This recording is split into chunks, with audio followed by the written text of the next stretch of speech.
Thank you all so much for coming out tonight on this cold and rainy night, but I guess that's what solidarity is all about. So before we begin, I just wanted to give a little introduction to the Dwight Hall Peace Initiative. It's a new program that just started this year through Dwight Hall, the Center for Public Service and Social Justice at Yale. And the purpose of the Peace Initiative is to increase humanitarian and anti-war activism on campus. We're particularly focusing on large humanitarian crises that are often neglected and don't get enough media attention and don't have enough student advocacy. So tonight we're out here remembering victims of the war in Afghanistan.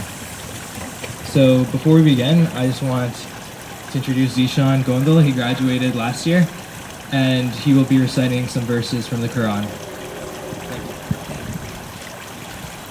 أعوذ بالله من الشيطان الرجيم بسم الله الرحمن الرحيم الحمد لله رب العالمين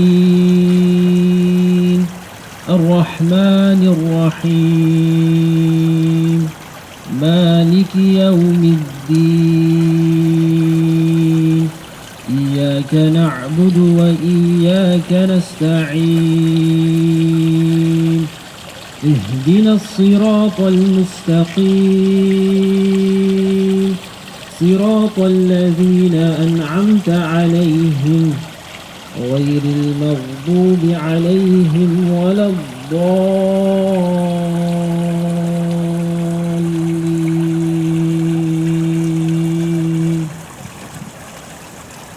The translation of what I just recited is the following.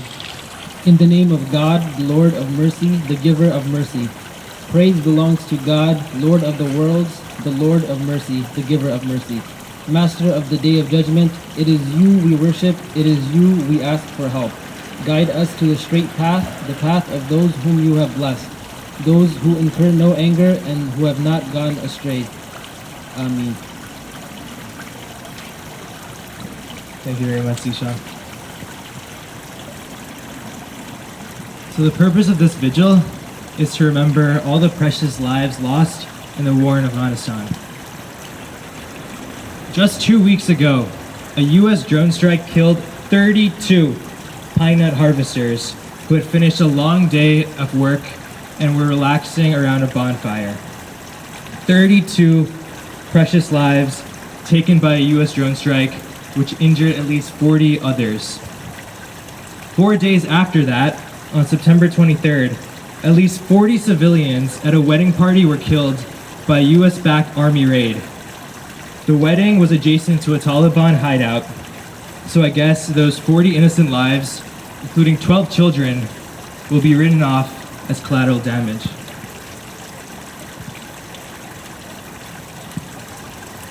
Malik Khiali, age 62, whose son was killed in the pine nut farm attack, was shocked that an attack was ordered in an area without any known militants. His son, Madad, was a cook. He recounted that after the attack, he saw body parts collected in several sacks. If you had seen them covered with blood and dirt, you would not be able to eat for days. Last week, a Taliban suicide bomb killed 39 people and injured another 140. Farha Sami, whose 3-year-old son was injured, said that all sides have been killing civilians. There's no hero or no villain in this long war. The United Nations reported that in the first half of 2019, 717 civilian deaths were caused by the American Afghanistan forces, while 531 were killed by militants. As you know, the US invaded Afghanistan in 2001, and it's been the longest war in US history. The goal was to oust the Taliban and kill Osama bin Laden. Osama was killed in 2011, but today the Taliban controls more of the country, nearly 40%, than it did before the invasion. So we have to wonder, what was the purpose of this war, what was achieved, and was it worth the cost? Tens of thousands of civilians killed, billions of dollars wasted, and over 2,300 US troops dead.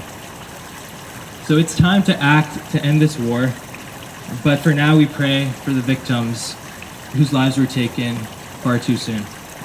So now I'd like to invite Matteo to offer a reflection. My name is Matteo. I'm part of the Dwight Hall Peace Initiative with Daud.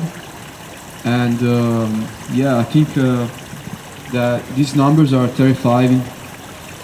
And 4,000 people killed in just the first half of the year. I think this is horrible. From my perspective also is, I'm from Europe, and we see United States as a country that has a lot of freedom, the land of the free, things like that. But it's horrific that overseas they take lives away like that. And something that I've seen also from my perspective is that the US is, like, my opinion, is very extremely unconsidered and constantly trying to desensitize and dehumanize people. So basically the US is imposing to us every day who matters in this country and who doesn't matter. And same thing overseas. We have the freedom of speech, and I think it's something very powerful we have, and we should take an opportunity every time whenever we can to make sure our words are heard. And another thing that really affects me for this topic is that it's happening almost everywhere in the Middle East. So you see people dying, when you see a father crying for losing his child, it's very dramatic, I think. And we should consider this more. Yes, I just think that we should, as students, we should consider after we graduate, do our best to work for something that will make this world better, a better place for all of us, instead of being complicit for this horrific terror that is happening in the Middle East. Thank you. Thank you very much, Matteo. And now I'd like to invite Shayan, who's a member of the Peace Initiative and a first-year student here.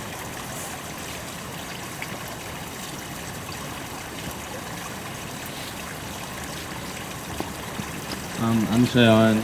I'm part of the Peace Initiative with Daud. So, as we gather tonight to remember the dozens of Afghani citizens that were killed by a U.S. drone strike last month, I just wanted to offer some thoughts about the ongoing status of the war in Afghanistan. So, we know that the United States has been involved in Afghanistan for 18 years now, and that's the longest of any war in American history. And the United States has spent over $1 trillion in the conflict. And I know that we've sort of been talking about these numbers and the deaths and everything, and it's really easy to sort of quantify just how much the United States has dedicated to the war, or how much has been put into this conflict, whether it's in dollars, years, or lives lost. But I think what's really impossible to quantify is the sort of suffering that the Afghan people have had to experience over not only the past 18 years, but the 40 years of the entire history that Afghanistan has been having continuous conflict. So when we think about the Afghanistan war, we may think that the United States is sort of doing good and that America is fighting for the future of the country against terrorists and the Taliban. But if you look at Afghanistan and the situation there, Afghanistan is being hurt simply by the fact that there is a fight. When we look at this year alone, Daud mentioned this, the United States and US-backed forces have killed more civilians in Afghanistan than the Taliban have, including the pine nut farmers that we're remembering today. There's no side that's guiltless, and while we can remember and mourn the 40,000 civilians that have been killed over the past 18 years, we still can't quantify and really understand the suffering that Afghanistan has experienced. So again, as we remember the 30 pine nut farmers and the 40 people at the wedding that were killed by a US drone strike, we also have to mourn the thousands of others, the other deaths and the unquantifiable suffering. No side in this war is innocent, and as long as the war goes on, innocent civilians will continue to be killed by both sides, and this unquantifiable suffering will just continue to increase. Thank you. Thank you very much, Shayan. I'd now like to invite Fereshteh Ganjavi. She is a healthcare coordinator at Integrated Refugee and Immigrant Services of New Haven, and she's also the founder of a nonprofit, Elena's Light.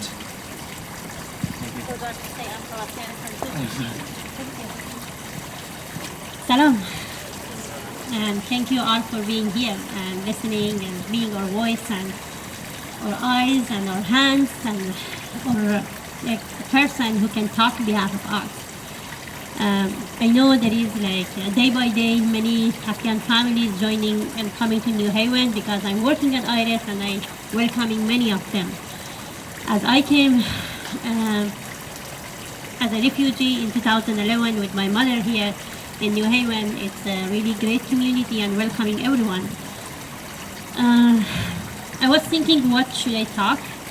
I didn't want to talk any number, any statistic, because I'm not living with number or statistic. You know better than me how many people died every day in Afghanistan or many other countries. But I'm going to talk about the individual I'm seeing every day in front of my eyes and listening to their memories and their life experience. It is not just terrible, it is hard. You have to have a big heart to open your eyes, open your ears and listening to them. It's not easy when they talk about how they lost their loved in front of them.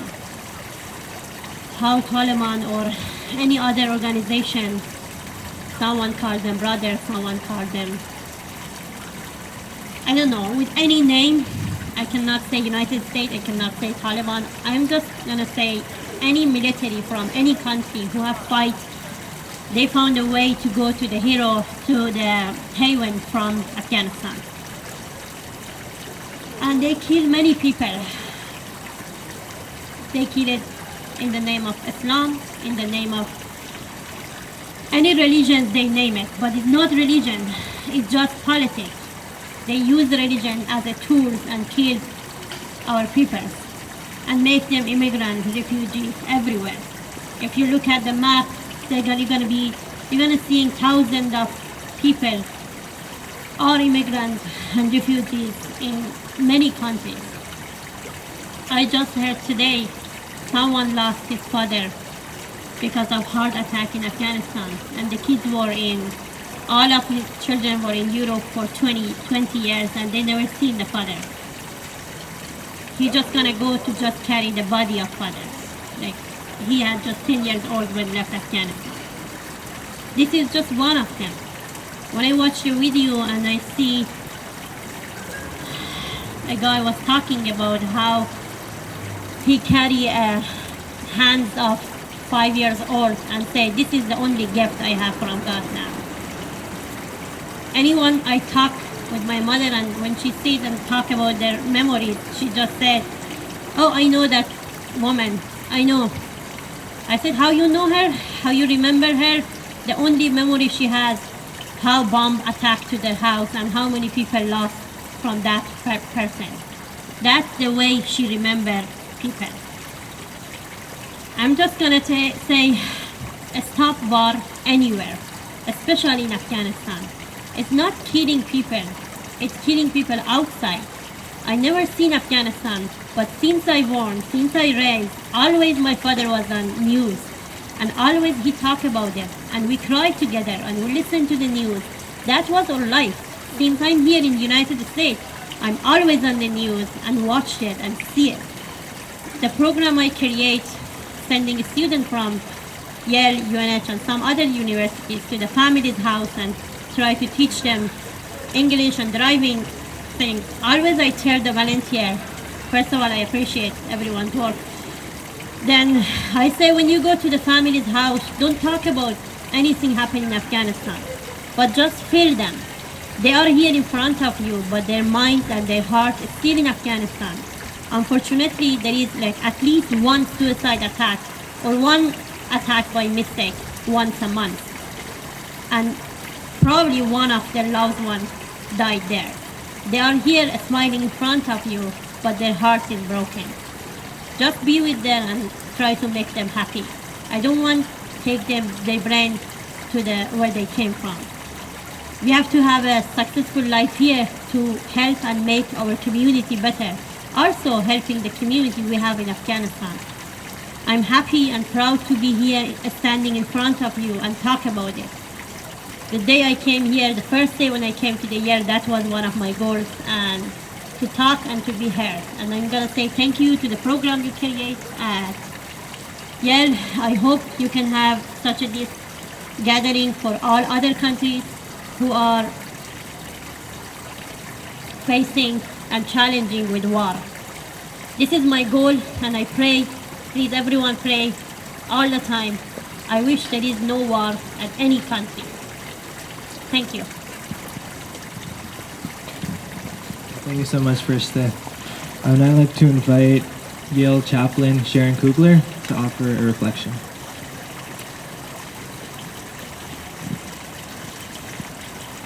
First of all, thank you so much for taking time to stop from the Yale busyness to take notice of this, because that is something that is notable in and of itself because of how this place is, and it speaks volumes to your heart. I also want to thank you for starting the Peace Initiative. In my tradition, as a Roman Catholic, I grew up with the prayer of St. Francis, make me a channel of your peace. And that was something that, it's a longer prayer, but that was something that gave me my marching orders as a person of faith, that was my job on earth, was to bring peace and to propagate love. And so when I think about the precious lives that we are stopping to remember tonight, I think about them in the smallest of terms. They're the pine nut workers that were stopped at the end of a shift with hope of a night's sleep, seeing loved ones being named, being.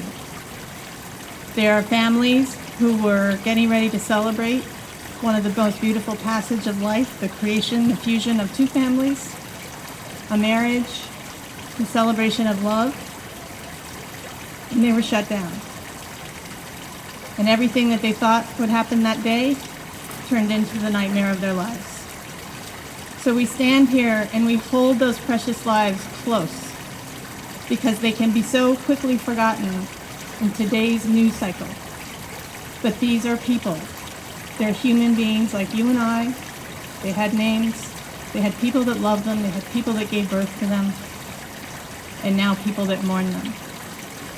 So I invite you in a time of silence to hold those precious lives in your heart.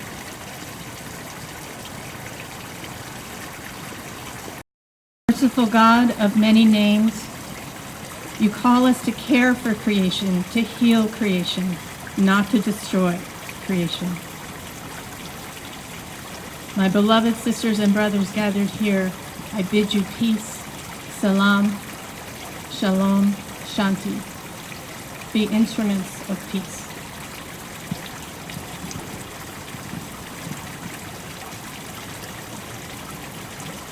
Thank you all so much for coming out tonight. And I'd just like to encourage you to join the Dwight Hall Peace Initiative and partake in the advocacy we're going to be doing in the coming weeks and months to end the war in Afghanistan. Nick has some handouts, so if you want to get some more information, he has some. But again, thank you all so much for coming out tonight, and have a great night.